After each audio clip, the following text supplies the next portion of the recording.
barchaga. Kichkinagina life hack bor edi. Sirkulyatsionni nasosga pogrujnoy qo'yilgan. Shunga nasos ishlayaptimi? Yo'qmi? Shunga qo'shimcha lampochka qo'yilgan mana. Motor ishlayotganda yonib turadi.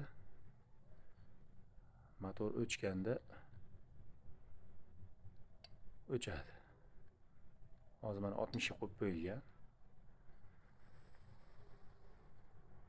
Mana hozir gradusimiz 68-70 gradus ko'rsatyapti.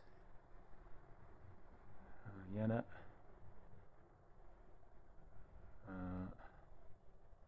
shunga motor ishlayotganda yashil svet, o'chiq turganda qizil svet qilib o'rnataman. Hali uni ham videosini xudo xolisa tez orada qo'yaman. Sog' bo'linglar, salomat bo'linglar.